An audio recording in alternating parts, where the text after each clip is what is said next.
investigations, alerts, breaking news. A young boy caught in the jaws of a dog finds help from an unlikely source. Stunning video shows us how a cat stopped the dog from seriously injuring the child. New developments in a missing woman case. What evidence makes authorities think she was murdered? And California has withered under the drought, but a new process may replenish hope. What's being done to purify ocean water? Broadcasting live in high definition. This is Eyewitness News at 10 on KBFX Fox 58. Good evening and thank you for joining us tonight. I'm Courtney Bryant. And I'm Kurt Rivera. Unbelievable video you have to see of this cat who saved a Bakersfield boy from a dog attack, going viral tonight. That's right, and it was all caught on camera. The cat's now being hailed a hero across the country. Eyewitness News reporter Caitlin Reardon has the family story of how their cat's brave actions saved their son. You see him get taken down, and then here comes Tara, and she just, chases him off. 4-year-old Jeremy Triantafilo was riding his bike in front of his house on Tuesday morning when out of nowhere the neighbor's dog attacked.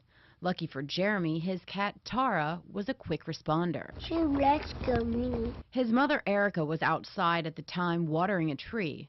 She says most of it was just a blur. It all happened so fast when she saw the cat dart after the dog, and she quickly followed. I remember seeing her, and I remember her hitting the dog. But seeing the video and seeing exactly what she did and chase that dog away, seeing her turn to check on Jeremy and then returning to him, she is my hero. Jeremy was shaken up and did require 10 stitches in his leg, but his mother says he was very brave. He was my amazing boy. He was very upset that the dog bit him, and Mommy, the dog bit me. The police officer and I both commented on, wow, we've never seen a cat do that before. Tara has been part of the family for about 6 years. She followed us home from the park when Eric and I were dating, and I said, if she follows us all the way home, we can keep her. Little did they know at the time that she would end up saving their son. She earned her salmon for the year. For life. Tara's my hero. That was Caitlin Reardon reporting. To see the full video, just go to our website. It's bakersfieldnow.com. Well, this incident has caught international media attention. Get this, from England and Canada, not to mention across our country, and it's put cats in a new light. Eyewitness News reporter Jose Gaspar is here with that side of the story. Jose? Kurt, ever since the story of Tara the cat went viral, cats have been elevated to a new status, at least for now. But for cat people, they say this is nothing new. Tara the cat is resting after her dramatic rescue. Her heroic action in saving 4-year-old Jeremy Triantafilo has made her a hero among cat people. And I've seen a lot of comments today from cat lovers going, yeah, cats, I told you, it's really kind of empowering for cats. Courtney Clerico is a volunteer with the Cat People, a nonprofit group that watches out for the well-being of domestic and feral cats. While dogs are usually the ones considered to be the loyal ones who put their lives on the line for their masters, Clerico says cats have been saving humans and helping other animals for years. The cats have woken up family members when their owner is having a seizure, and it saved their life because they got to go to the hospital. There's many accounts of cats waking up their families in the case of a house burning down. Bakersfield police say the story has caught international media attention. And so far today, I've had calls literally from all over North America. I don't think Mexico, but I have had at least one from Canada, and then all over the United States. It's very clear that that cat is protecting that boy. Tugs at your heartstrings a little bit. Police also released the 911 call that was made right after the dog bit the boy. The caller is apparently the owner of the dog. 911, what is the address of your emergency? Yes, it's an accident. My dog bite a kid right here next door. Do you need an ambulance? Ma'am, do you need an ambulance? Yes, please. Okay, what happened? My son get off the car, so the dog he went out and he bites. Is the dog still there? Yeah. Jeremy and Tara are doing better after all the excitement and attention. Cat lovers hope this can be a learning experience about what cats can do. I hope that it reminds people what loving animals cats can be. When you really need them, they really can come through. And in this case, this cat certainly did come through. Kurt? Sure did. Thanks, Jose. Well, we've been getting a lot of response to this story. Do you agree the dog responsible for the attack should be put down? Here's what you've been saying all day on Facebook. Rhonda Luttrell says owner should be held responsible and the dog should be euthanized. I'm an animal lover, but that dog attack on that child was unprovoked, in my opinion. Glad the boy escaped with only minimal stitches.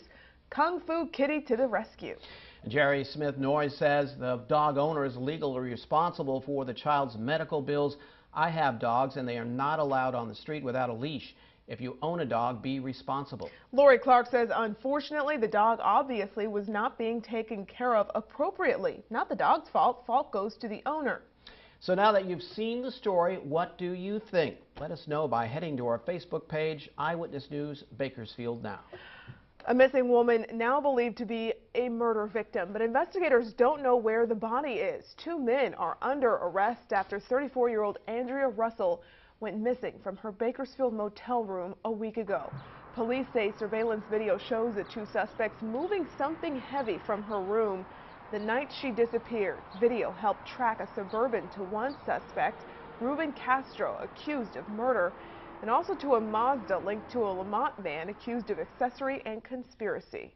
A freak accident last night after Tehachapi High School's baseball coach suffered serious injuries when he was hit in the head by a line drive baseball. Coach Chris Olofsson was unconscious for several minutes and transported to Kern Medical Center, listed in critical condition with a fractured skull. Doctors are waiting for the swelling to go down before making any decisions on surgery. A number of Tehachapi High School players and others gathered in support of their coach at KMC. Of course, we will keep you updated on Olofsson's progress. Well, a very warm day today, just downright hot, in fact, pretty much as forecast just a week and a day ago, we had a high temperature only in the mid-60s, and we're going to return to cooler weather, but first it's going to probably hit 100 degrees tomorrow. Right now it's 85 outside.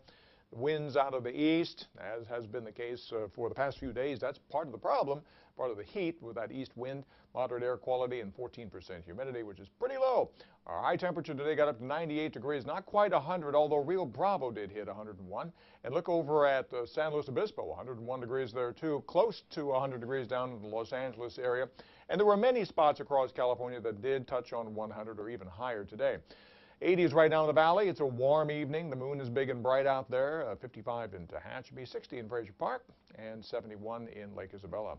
Red flag warning continues for another day in the Kern County mountains. Very hot and dry and windy conditions will continue to keep the fire danger way up there. So take care if you're going to be out and about with fire especially. Temperatures right now at 85 degrees, both here and in Fresno. Up on the Grapevine, 68 degrees. Humidity still very low in the teens and even lower over in the desert. And the skies are just completely clear out there, so no real problems at all, really, when the weather, other than the fact that it's extremely dry. Temperatures tonight will drop to about 67 degrees, a very moonlit and beautiful night, up to 92 by noon tomorrow, on our way up to about 101 for a high.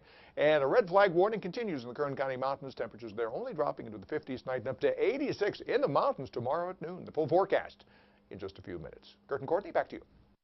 Thank you, Miles. With our water supply taking a major hit due to the drought, attention is now focusing on California's coastline. Reporter Anthony Bailey has details on how a desalination process could help make the state virtually drought-proof.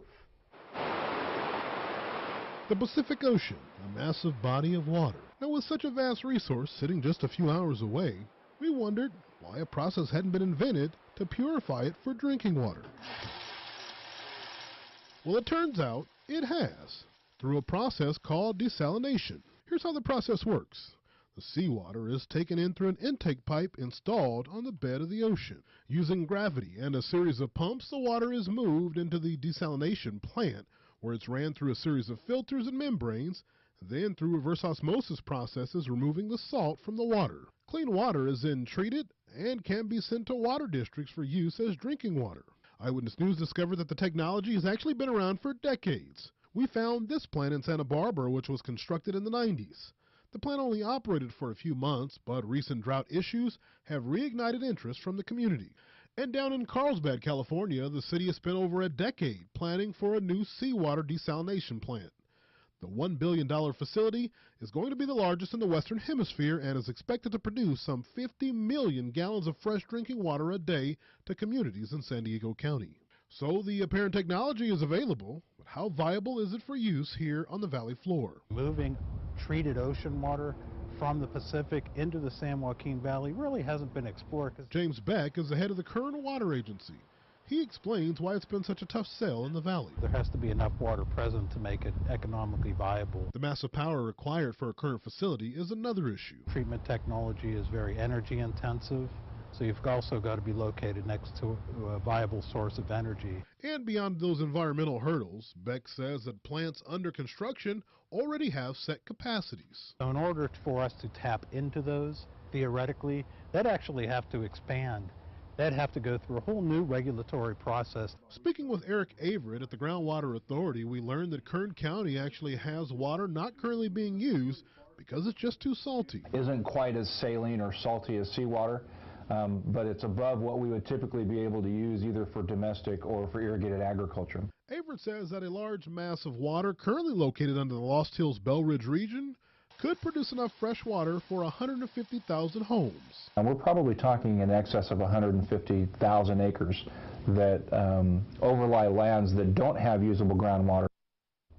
Anthony Bailey reporting. Well, lots of water could be useful down south where a wildfire in Carlsbad is burning at least 30 homes and forcing thousands of evacuations tonight. The poinsettia fire has now torched around 250 acres, is 10% contained since it started this morning.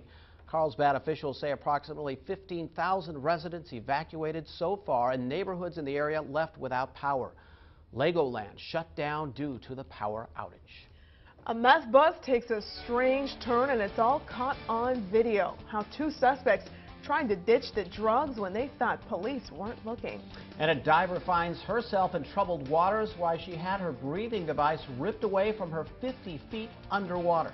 Dallas Mavericks owner Mark Cuban has changed his opinion on Donald Sterling, why he's taking back the comments he originally made on the scandal.